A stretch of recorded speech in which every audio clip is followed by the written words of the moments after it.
Hey everyone, Thyworm here with a few tips and tricks on the Breach 2.0 mechanic, especially for solo self-found. This only covers the campaign as I am just done with that.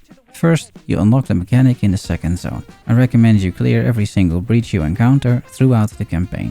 You will encounter two types of breaches so far, at least I have. One is very similar to the original one, except you need to stabilize it. That is just a matter of having enough DPS.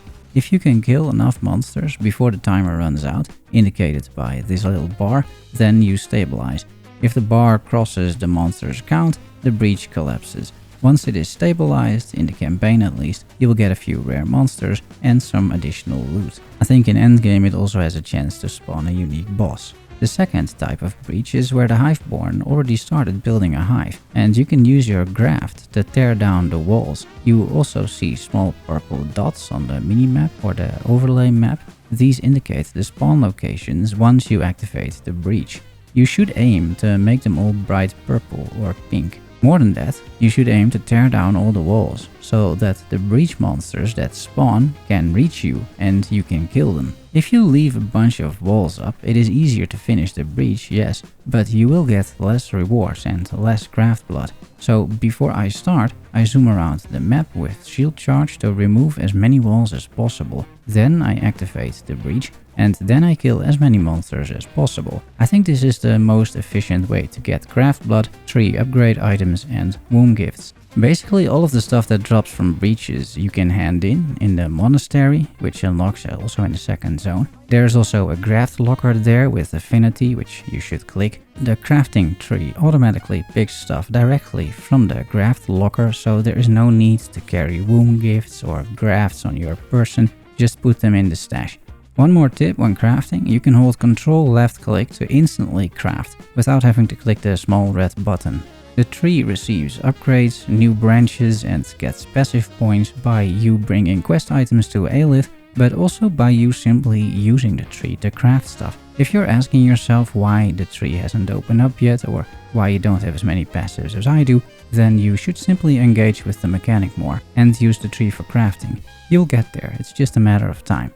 Finally, let me go over the tree in-game and show a few examples of what I crafted in the campaign. So welcome to the actual tree. I just wanted to give you a small overview on the tree itself. Starting with the grafts. So this is a graft item womb, and what you can do here is get grafts. And I went for a tool. You should look at the wiki to see what kind of breach lord fits you the most. For me it is tool because that is minion related. And then anything else, I think it's kind of neither here or there, to be honest. I'm not making all that many grafts so far. I haven't focused too much on this part of the tree. But what it will end up being is that you pick one of these, I imagine. And then I think you get as many small nodes as you can. I think this is all completely fine, not super interesting either. Similarly, because we're playing SSF, I have hardly interacted with the currency because I don't feel I need currency whatsoever. I am way more interested in items, and of course if you play trade, that is very different, but I don't play trade. The uniques, I haven't gotten that many points into the uniques just yet, but I went personally for the Thyworm. I think the Thyworm is an interesting mechanic. I'm just curious to see what kind of Thyworm uniques we can get, so I went to the Thyworm. I think again this is neither here or there. This is not gonna play a huge part in your progression early on. What will play a huge part in your progression early on is this tree. This is the equipment item womb, and this thing is insane. So the first thing I did is I went over here, these small little nodes, and I first went over here, the arterial mesh. The birthed equipment rolls socket and links plus 150 times, keeping the best outcome. And you have another one like this, which is right over here, another 10 times. So in total you have 160 times. So what this effectively means is that the tree generates an items and then it applies 150 jeweler's orbs and then it applies 150 orbs of fusing. And the end result is what you see. Now clearly, if you have higher level items, which I have at this point, right, if I would craft something it would be level 64, this is gonna effectively guarantee a 5 link. More so because I'm not just creating one item, I'm creating multiple items at the same time, sometimes up to 3 or 4 items. So this is completely broken in SSF, And I think it is only a matter of time before I get a 6 link using simply this.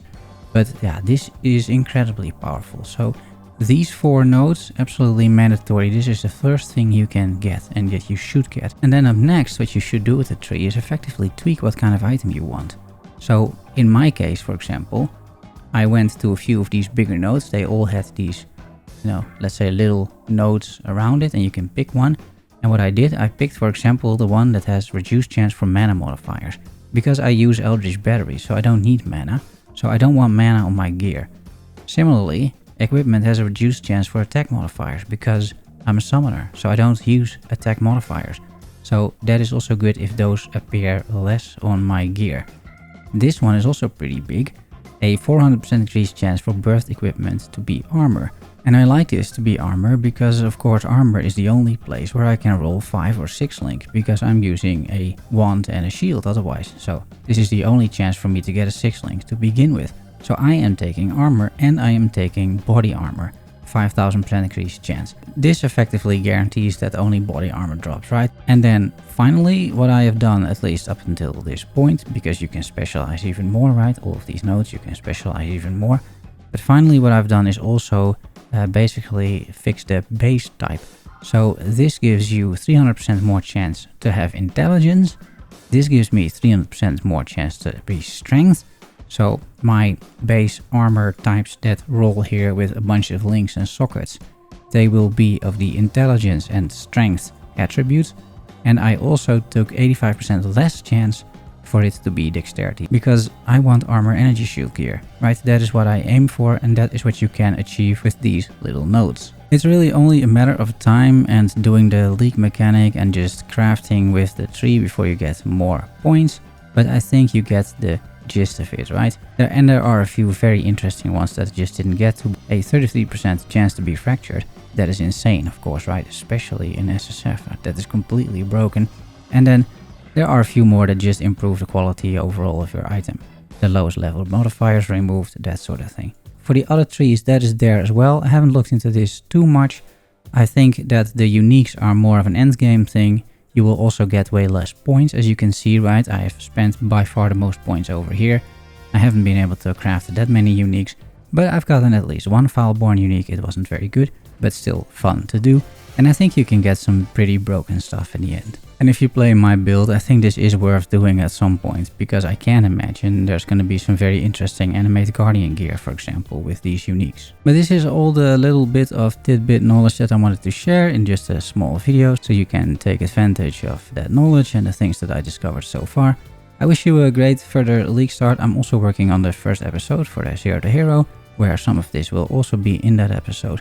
But right now I just wanted to get this thing out. So if you want more SSF content, please consider subscribing, like the video, you know what to do. Thanks for making it to the end. Love you all. See you soon. Bye bye.